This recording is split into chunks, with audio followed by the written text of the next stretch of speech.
the Str8Up Podcast, where we aim to connect international creatives with locally based entrepreneurs and artists to cultivate a creative community through the culture and private and public sectors. So today we have a very special guest. We have Varsha Vinn, who's a pop/alternative recording artist. She's a singer, songwriter. She released music independently as well with major giants such as Sony Music, Universal Music. She's originally from India. She's been performing for a very, very, very long time, and we're very excited to have her as a guest today. How are you? I'm good. Thank you for having me. How are you? I'm great. Especially now that you're here, it's even better. Thank you. So for those who may not have heard of you, can you tell us a little bit about yourself? Okay. I'm a singer-songwriter. My style is leaning more towards dark pop and alternative lately, but it keeps changing. I'm always reinventing myself. Right. I was born and raised in India, and I did part of my high school in the U.S. as an exchange student in Colorado, and then I did my college in Berklee College of Music in Boston. Wow. So I have a degree in songwriting. So that whole time in the Northeast? Yeah, the whole time. Well, Colorado was kind of the Colorado, West. Boulder, it West, was definitely like a cultural difference between for sure. these two. Were you in Boulder or? I was in Colorado Springs. Colorado Springs. Yeah, I lived with an American family, Gotcha. so I had an experience for sure. Yeah. And then I moved to Dubai 2 years ago. I've been doing a lot of shows, writing a lot of music, working with incredible producers, and just building up, making some good friends. And I started singing when I was 2 years old. And so music has been a huge part of my life. I was doing a lot of theater growing up. I did a lot of music shows. And I think things really changed for me when I started writing songs when I was 14. I think it was about 5 years after my father died. And those 5 years kind of shaped me. Right.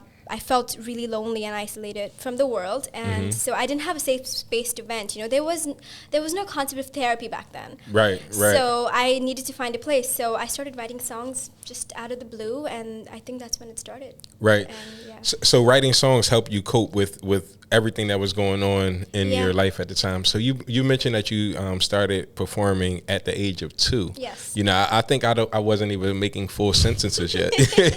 So how did that work out? Like how did so you grew up in a musical household? Yes. I did. Yeah. So and as far as the people, your influences, I should say, who have been your biggest influences? I think growing up, it changes a lot. When I was younger, obviously too, I didn't have any influences. My only influence was my mother because she was teaching me the songs. But did your mother sing as well? She sang. My dad was more of a singer. His family is full of, they're like professional Indian classical musicians. Okay. I was put into that. I just didn't connect with it. Right. So I paved my own path. But growing up, I listened to a lot of pop. So my best friend, my only friend at that point, we would, go back from school to the house and like would lock the room. And you had like desktop computers. Right. We would open YouTube and be like Taylor Swift, Love Story, Selena Gomez. Like that was the music I grew up listening to in my teens. Like pop. Right. I had a love for pop since the beginning because it speaks to people. Right. It really to the masses, right? To the masses, Yeah. and I think there's so much power in that. No matter how much people look down on it, True. There is power in pop, and because it's called pop culture, right? Right. Everything that we see is based on the pop culture. Absolutely. Yeah. And but growing up, after then, when I went to the States, and then I started to be exposed to more music. My host father was a country musician. Oh, okay. So I used to go to a lot of country shows. That's when I started to really build on my songwriting and guitar skills. So I was a country musician for the longest time. All my music is down because, I'm not doing country anymore. But back then it was Loretta Lynn. I loved Martina McBride, Brad Paisley. Like, I was really into that stuff. And but things changed, obviously. Like, then I listened to a lot of rock. I love Led Zeppelin. But one of my biggest influences, I think, two of my biggest songwriting influences till date, it would be Joni Mitchell and Taylor Swift. I think these are the two strongest songwriting women who are songwriters in the industry. Right. And I love their style of songwriting, which is so autobiographical and there's so much depth in it, and I'm constantly in awe. Right. I think those two would be my biggest. Yeah, it's the authenticity in their music that kind of makes them shine. You know, like they talk about something that everybody can relate to. It's right. It's vulnerable. Mm-hmm. It's pain, and they talk about everything in the most beautiful way. Right. So, right. Yeah. So what brought you to the UAE? Like, what made you come from, your experiences, whether it's, back home in India and then coming, having your host in the U.S. And now you're in the UAE. What brought you here? So I was back in India after Berkeley and trying to figure out what my next step was. Right. I was doing a bunch of shows in India. I was recording, I was writing in the studio, but I constantly felt like there wasn't a space of recognition for me, and I was trying to figure out, okay, where can I go next that isn't saturated and where I could be recognized? And this just happened so randomly. A producer from here reached out to me on Instagram. He'd apparently been following my work for a while, and he reached out. He was like, would you like to, collaborate on a song together remotely? I can send you some beats.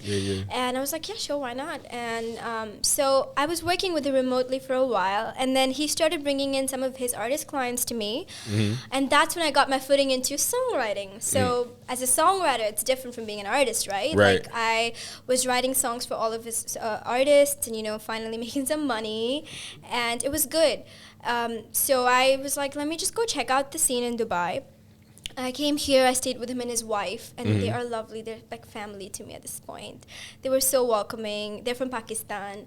They're back in Pakistan now, but I ended up being here. So I checked out the scene, and people were like, why don't you apply for a couple of residencies and see how it goes? I did. I got some residencies. I just packed my bags and moved. Wow. Yeah, I just did. I mean, that's how I always worked. It's, where opportunity is, that's where you go.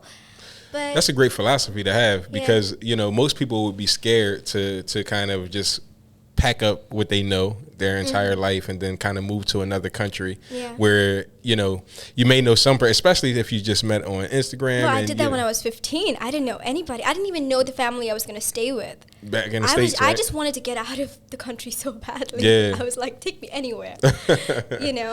So yeah, I've always been that way, and Dubai surprised me in so many ways, and my growth here has been faster than anywhere. So yeah, Dubai is one of those cities where it's a growing scene. When I first came here 5 years ago, none of the DSPs weren't here outside of Ngami. I think Ngami was just starting when I first got here. And now we have like Spotify, we have YouTube, we have Facebook has an office here. And it was just like, the scene is growing. So being able to immerse yourself in culture here is a gift and a curse, in some certain instances. Absolutely. Both ways. It goes both ways for sure. Right. So how has your experience been, just in general with the scene here?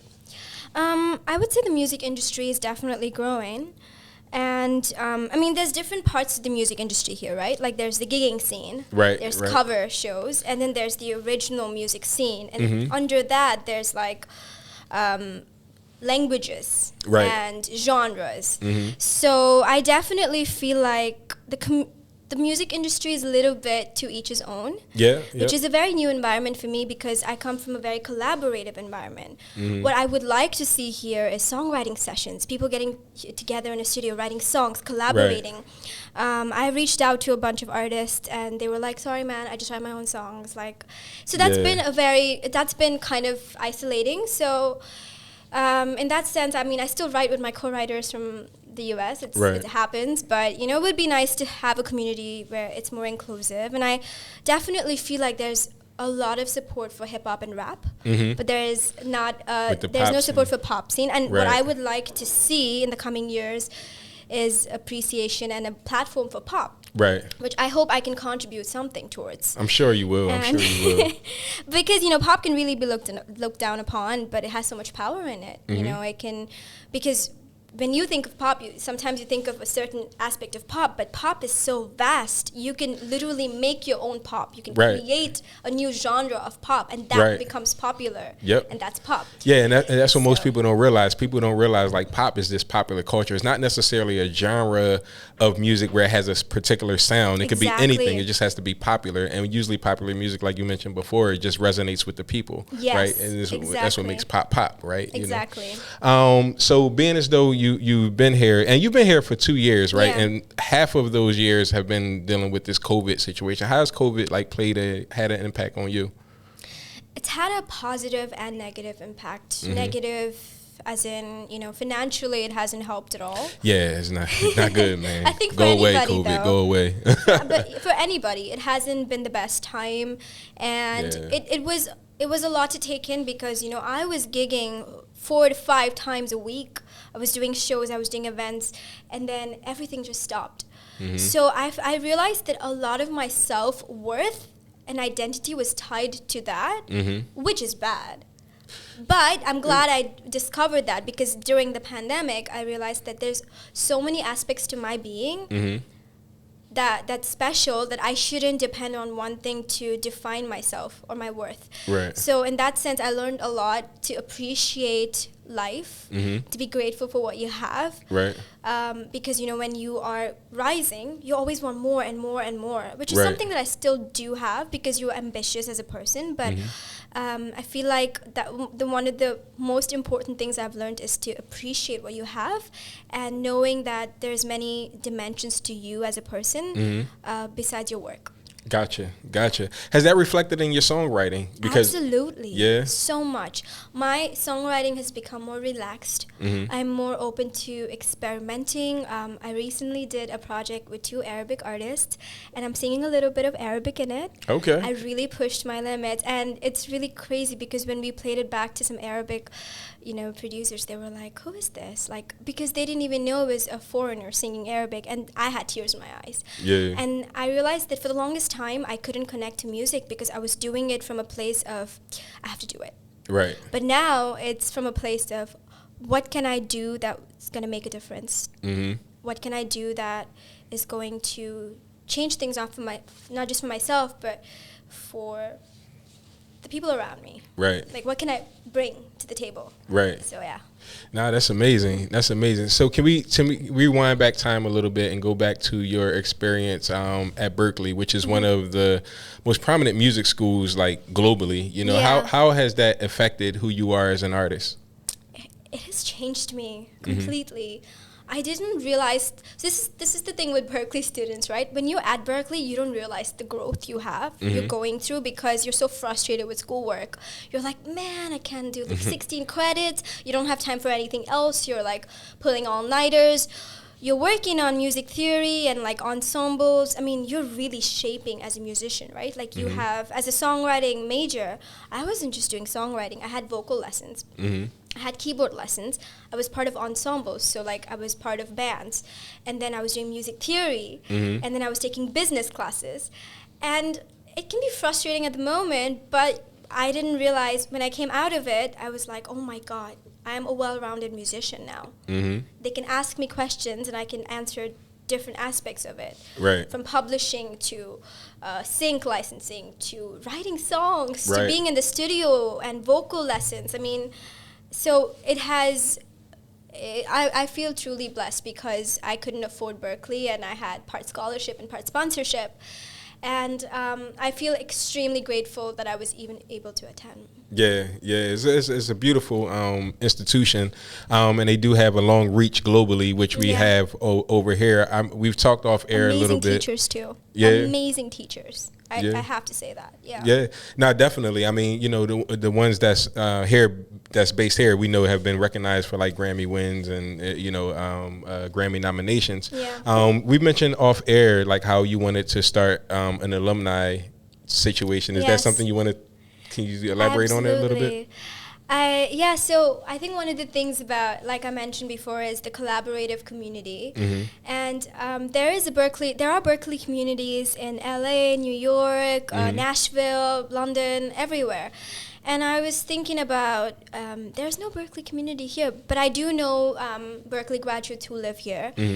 Some of them are my friends. And now that there's Berkeley Abu Dhabi, I was thinking, man, it would be really nice to form an alumni community here, a group of students. I mean, we're not just going to support each other, right? We're going to support musicians, whoever want to be a part of it. It's not a closed circle. But it would be nice to kind of help each other out, try to, have a community, because I feel like as musicians, you do need one. Yep, you do. A community where you lift each other up, you elevate each other, and bring in different kind of talents and work together. I would love to create a community of Berkeley students here. And a part of what we're blessed to have in the UAE is being as though we're the #1 tourist destination in the world, pretty much. So you have so many former alumni that may come through, that may want to do something. They're here for 1 or 2 months. I don't even know whenever somebody comes here. Yeah. I mean, nobody finds out, because they're just here to do their own thing. Maybe they would love to catch up for coffee with some Berkeley students or alumni. Right. And, it would be really nice. It'll be good to have. So as far as your music, you release, how many albums and EPs have you released so far? I've released, so since last year, so this is the best part about the lockdown, right? I released 14 songs, singles of my own, collaborations, an entire EP. So I've worked with, producers from the UK, Morocco, Korea, Pakistan, obviously, and I grew so much with each release. So I released so much music, and I didn't even know the growth until I looked back. And you can hear it too. You can hear it when you listen to your catalog. You can see, all the music is good, but you can tell the growth within the music. So thank you so much. I think that's the goal. I mean, if I'm not doing that, I'm not doing it right. True.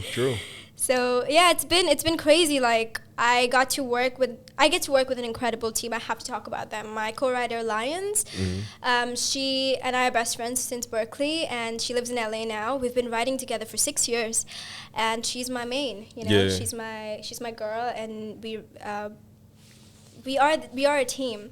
Right. And my producers Ali Mustafa and Amin Alubaidi, they're my strength, they're my pillars of strength, to be honest, because they really believe in me. They believed in me since the beginning when I had no music up. Right. And they really build me up. They continue to, and they push my limits. They believe in me, and I think it's believing in the potential and not about quick results. And I think that's so rare to find in a team. True. Especially in here. Especially here. Yeah, in Dubai. Exactly. It's all about the clout and who has what and who's doing what, blah, blah, blah, blah. And then it's it's rare to find somebody that's going to kind of gravitate to you and help elevate you. It's the vision. It's the long-term vision, long-term goal.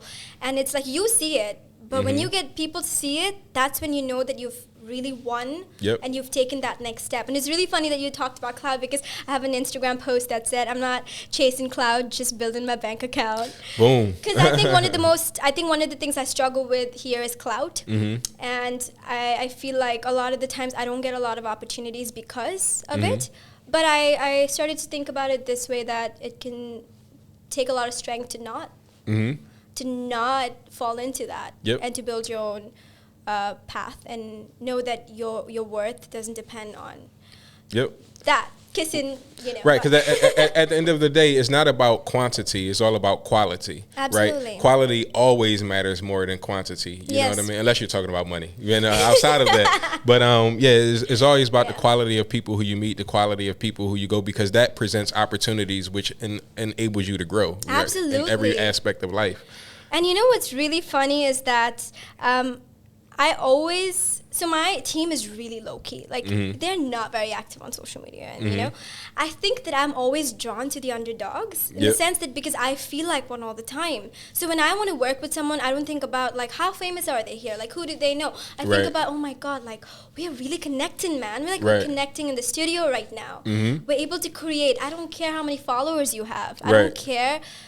I just care that we can create something beautiful and grow together. Right. And I think I think that in that sense, I'm always drawn to these kind of people who are just really like chill. Yeah. But you have a pretty good profile yourself, though. You've I haven't been following you, since your beginning, but like on online, I have listened to your catalog and I saw like how the music has grown. But you have a pretty good following online. Thank you. That helps out, I'm sure. So as far as your music and how it's being received, not necessarily in the UAE, but globally, like with your your core circle, how have you seen yourself, just kind of rise? Like, how have people perceived you? Right. Honestly, the past year, there has been so much outpour of love for me from all over the world. I mean, I think that's the power of social media, that you don't have to be in a particular place to make a difference.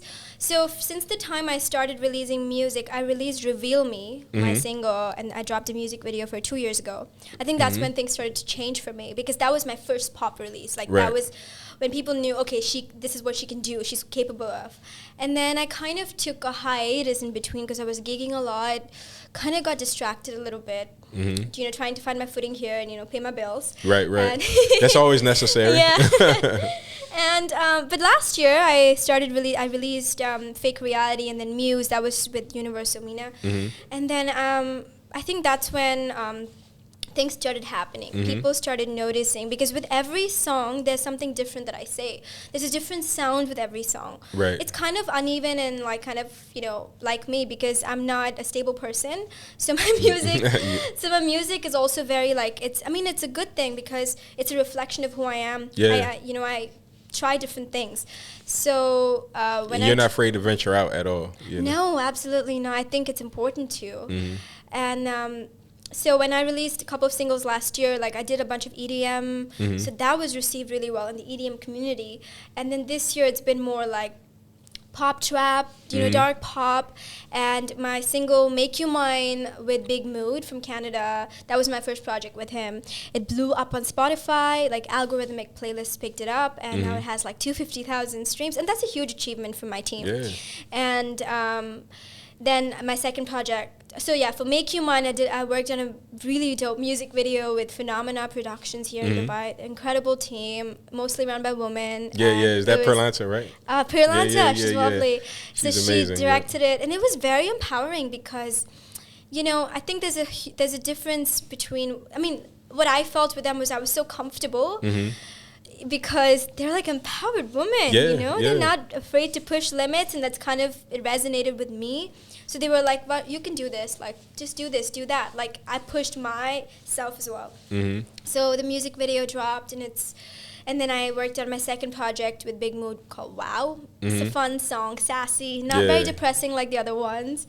And then I dropped an EP called Fortress, which is about my experience with U.S. immigration, experience with races. There's a song called Invisible that's about, racism. And Blurry, which is about mental health. I'm talking about indirectly talking about my battle with clinical depression and BPD. So I'm really vocal about these things because, you're human and people need to know that there's so many dimensions to you. Yeah, we're not one-faceted. We're not in one aspect. As a human being, we have to be able to embrace our full selves, and to put that into art is amazing. I wish I had that ability. I think everybody does. And it's true because, before I dropped it, my mom was like, are you sure you're going to want to do this? I'm like, Mom, if I don't do it, I am literally a disgrace to the musician community, because if I'm going to preach that I'm a real person, I need to talk the talk and walk the walk. I need to walk the walk because I talk the talk. You need to be the real person. You need to be brave enough to put it out and know that this is what it is,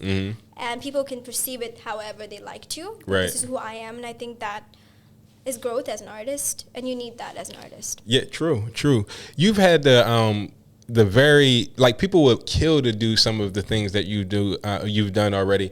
Most notably, you have the opportunity to release your music with two of the largest labels, in the world, which is Sony and Universal. How has that experience helped or hindered you?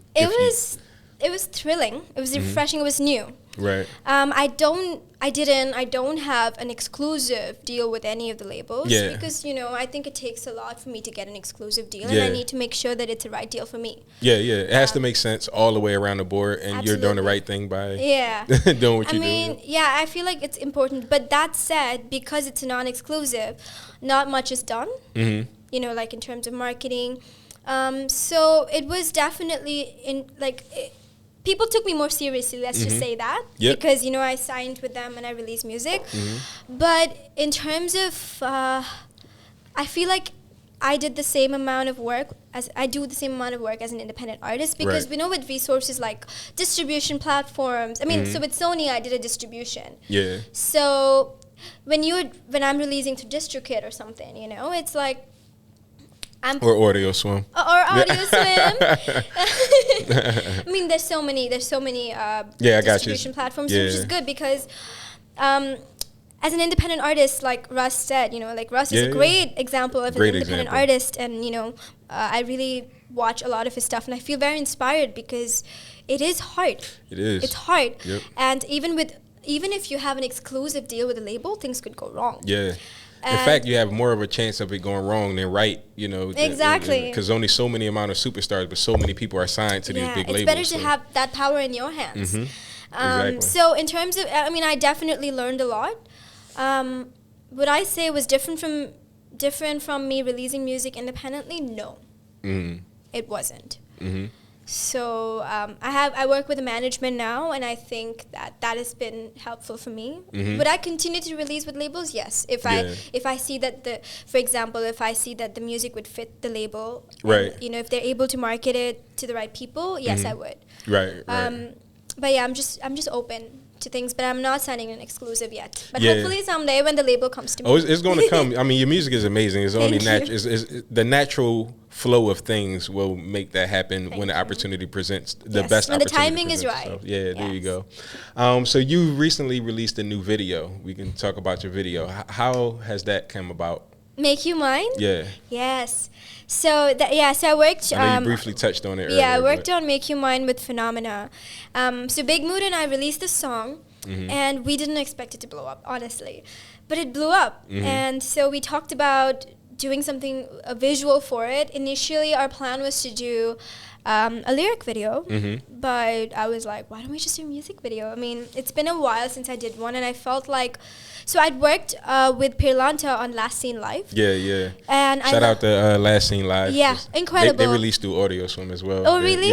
Yeah. That's incredible. Yeah. They're such a good platform for artists, kind of like this, trying to push independent artists in in the local scene.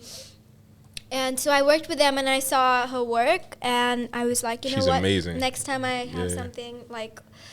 So when Big Mood checked it out, he was like, why don't we work with them on it?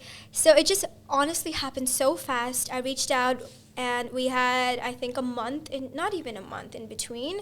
We had 2 weeks. We did the whole, Pirlanta and I had a couple calls, and we really put the concept together. I don't know if you watched the video yet. I did. I seen it. But it's a really cool idea, the way that they filmed it. Everything about it, it's an alter ego, I felt like this was a video where it really spoke about me as a person. There's it's like an angel devil, yin and yang thing, and that's kind of what I'm focusing on my upcoming releases. About being a female energy and having everything. You don't have to be a nice girl. You don't have to be a bad girl. You don't have to be you are everything. Yeah. And it just embracing that and being empowered by it. So Make You Mine was definitely empowering for me, because that was the first time I also acted in a music video. Oh, really? That kind of acting with a male actor. Right. I didn't I remember, you did a good job though. You can't tell at all. What? After the shoot, Pirlanta came to me. She's like, "You take directions really well. You're a good actor." I'm like, "Thank you so much," because I love. That could be another career path. I've been wanting to kind of dip into acting at some point, just trying to find the right platform here to really learn. I would love to act because I feel like that's another expression. Music. It's an art form. And but you know what? Doing this music video, I realized how hard the job is. Yeah. being an actor is not glamorous at all. It's hard. You have to do the same take. Spend about 3 hours doing 1 minute worth of scenes. Exactly. Like we did the bed scenes like so many times to a point when like he just like fell asleep. He was like, I can't do this anymore. Like, you gotta act. It was really good. The shoot ran till really late. So there was a little dance choreography that was choreographed by my friend in Bangalore. His name is Mithun, and he's an incredible choreographer. So we did like Zoom sessions. Okay. And he taught me some of the moves. Wow, man. Technology has really came a long way to really like, you know. Has. Yeah. I mean, you get a whole choreographed song from and a producer from the US, my writer from LA, mixing done by by Amin. It was an entire team of melting pot like cultures. That's what I love about projects like this. You bring people together from different parts of the world, just send files, blah blah blah blah blah, and then it's done. Right. And I love that. So. Yeah, I mean, just the communication. I didn't even think about that. Like how you can have a choreographer and across the world, you can have a writer across the world. You could just collaborate without even being in the same city if people utilize the tools right. Yeah. Right. So can you tell us about? I know last month you dropped a song called "Wow." Yes. Did you want to talk about that a little bit? Can we?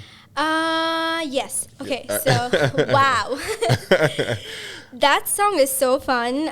It's so quirky and sexy and confident, and just something really different from what I've done before, except for Make You Mine. Well, Make You Mine was a little more darker. Yeah. In terms of like, I'm seductive. It's cool. But Wow is like sassy. It's a lot of sass, and she's like, like, I got you going wow like that, and then she's like, I'm straight up like tequila on the rocks, and it's like. It's so fun. It has this nice dancey tone to it that I feel like whenever people listen to it, they were like, man, I was like jamming to it in my gym today. I was like just running to it. So this was the second project that Lions and I worked with on Big Mood. So Lions and Vint, my name is Varsha Vinn, it's Lions. Lions and Vint, we have a songwriting collaboration. So we do a lot of work for clients all over the world. So this was one of the projects, and I just ended up falling in love with it. I'm like, this is so light. This is so fun. This is exactly what I needed. And it really pushed my limits as a songwriter to just write something fun and just to not have, sometimes it's good to not have so much depth in something. And, but it does. It's very empowering and really fun. So song is a lot of sass. So what do you tend to gravitate towards? Like, do you, because I know you put your whole self in your music, right? Yes. But what do you prefer to put out? Like, do you prefer to put out the lighthearted stuff? Do you prefer to put out the, more like introspective type of stuff? What's your preference? I prefer to put more introspective. Yeah. Just because I'm just constantly introspective as a person. I'm always lost in my thoughts. I'm always thinking about, like, oh my gosh, why does that cup of coffee exist? Right. It's really fun. It's really fun for my friends who come over for a couple of drinks. They're like, there we go again. But I really prefer to, but I think what has been interesting is to create a balance of both. It's to kind of reach different kinds of audiences, not in a forceful way. It's just, I'm a fun person who's introspective, so let's just put fun songs and let's put introspective songs out. And when I feel like that in that moment it's needed to write about something, I'll do it. I won't push it, I won't force it. So yeah, I think that's what I would say. I think, like I said, different dimensions of a person, and my music is literally a reflection of who I am. It's nothing different from who I am. That's amazing. That's good to have that authenticity, that grind. 5 years from now, and if the age-old question, where do you see yourself in 5 years? I used to plan a lot of these things before, and I just hope that I'm a happy, content and fulfilled person with my art. I think I hope to find peace with my career, because right now it's, in all honesty, I'm moving, I'm trying to get stuff done, I'm trying to kind of be recognized. I think I'm at that point in my career. I'm releasing a lot of music, and I think that although it's really fun and it can really motivate you, it also drains you and it also questions you and your worth a lot. And whenever I speak to my mom, she's always like, you know what, like, you need to learn to not miss out on life while doing so, because you're gonna look back at your 20s and be like, oh my God. Right. You know, because like growing up, my mom and I struggle so much to just put food on the plate. Right. So for me, it's an added pressure of being successful. Mm-hmm. And that's how I've worked my whole life, because I'm like, I gotta take care of my mom. Right. But now it's shifted to a point like mom is like, if you're not healthy mentally or physically, you cannot take care of me or anybody in your life. So that needs to be your first focus. And this is really different what people would say, because everyone's talking about hustle, and I was a major hustler, but what I would just say now is just balance. Right. Find a balance in your life, because you also need to, because whenever I take a break from this, I come back to it much healthier, much happier. My content is better, my music is better. So a new approach is just is like almost like a fresh set of eyes. Absolutely. So 5 years from now, hopefully I'm touring the world. You know, I'm working with brands that I'm passionate about. Hopefully I'm modeling and acting, because I love both. And just doing a lot of good work in the world, and hopefully kind of giving back to society, because I feel like a lot of people have helped me get here. So I would love to do that someday when I'm in the position to do that. But yeah, content and happy. About 5 years ago, let's go to the past a little bit. Sorry. About 5 years ago, did you see yourself where you're at now? No. I saw myself in a very different place, to be honest. I thought I would just be touring the world right now. I thought I'd be, working with brands. I mean, I am. It's different, because I'm happy now, but it's not the kind of happiness that I wanted. Right. So I'm fighting that happiness, because I'm like, this is not what I, planned. Right. Because I'm a Virgo. I plan everything. I plan my 80 when I'm 80 years old, I plan that. Right. So I think it's just giving up control.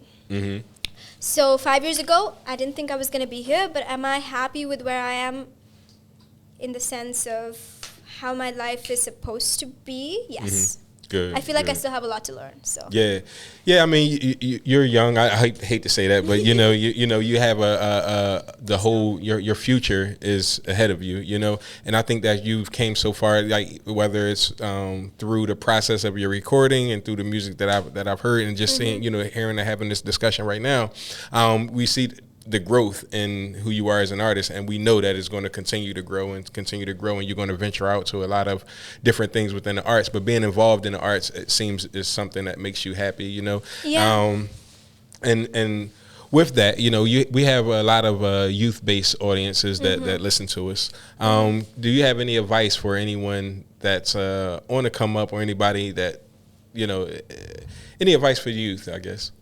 Like to be musicians? To be musicians, or just being who they are, because I feel like with you being as introspective as you are, you give an element that I think a lot of people need to hear, not just youth, but people in general, because you're truly yourself, and it shows, it shines, it shines from you, which I think most people need to hear, because a lot of people aren't really content with being themselves. They kind of put on this front of being someone who they're not, which for you, for the way I see it, it doesn't come off on you. You're authentically you, So do you have any advice that you can give?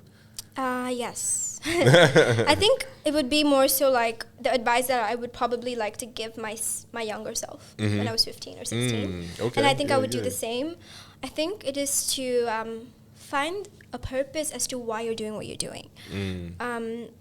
For example, if you want to be a musician, you need to find a purpose as to why you want to be a musician. Right.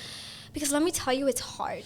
Yeah. It's a lot of hard work. It's a lot of rejection. It's a lot of people telling you that you can't do it, to a point where you get to a point where you're like, I can't do it. And so you need to be really strong. And I think also the purpose needs to be beyond, I want to be rich and famous. The reason. So what I would say is close your eyes and think about, so when you're moving towards that goal, your eyes should be fixed on the finish line, regardless of all the noise. But now the next step is close your eyes and think about why you want to get to that finish line. And if it's just, I want to be I want to be like really recognized and famous. That's not gonna make you happy, or it's not gonna work. So I think there needs to be a deeper purpose as to why you want to do something, whether you want to be an artist or a lawyer or a doctor. You know, when you're a doctor, you're like, I want to save lives, I want to give back. Right. So that gives you kind of deeper purpose. Instead of like, I want to make a lot of money as a surgeon, you know? Right. So I think as an artist, I think that's something that, you know, I would tell young people to really think about. And I would also say, really think about what you're getting into. I had zero guidance growing up. I kind of just, you know, jumped with 2 feet in and just kept floating and flying and falling and moving and rising. And I would say that if you have any opportunity to get any guidance, go for it. Because it's less tedious, and it won't affect your mental health as much. And be prepared to get help, therapy. Recently, a young girl, she's Indian, her mom reached out to me and she wanted me to guide her daughter, and I was like, I'm going to give it to her straight. Like, she needs to have a strong support system, and she needs to be mentally very strong, and if she's not able to, then she needs to get help, because it breaks you, especially as a colored person in the music industry. It is changing. Of course it's changing. But I think I would say, especially for Indians, it's a whole new world out there. It's a new venture, because we don't get a lot of support from our own community. Right. So now every community is busy supporting their own communities. So now, how are you going to break through that? That's where I'm at. Right. How are you going to break through that and be seen as a human being, as a global cultural identity, as opposed to I'm Indian, I'm American, you are a person of the world, and you're talented, and you have this, and you connect with people. So I started seeing that as a strength, to be honest. And I think if you're young and you're aspiring, I think you need to really start seeing, like, turning your weaknesses into strengths. If you come from a minority community, turn that into a strength, because if you don't do it, no one's going to do that for you. Right. Nobody's going to do it. Use that as motivation as opposed to something that can hinder you. Exactly. And it might take time, but if anyone can learn from my life, I think that's, if it can move their career faster than it has for me, I would suggest that you really start thinking about these things. Yeah. Wow, that's amazing. That's great advice. That's great advice. Well, we thank you so much for you coming on the show, Str8Up Podcast. We really appreciate it. Varsha Vinn, everybody. We are out.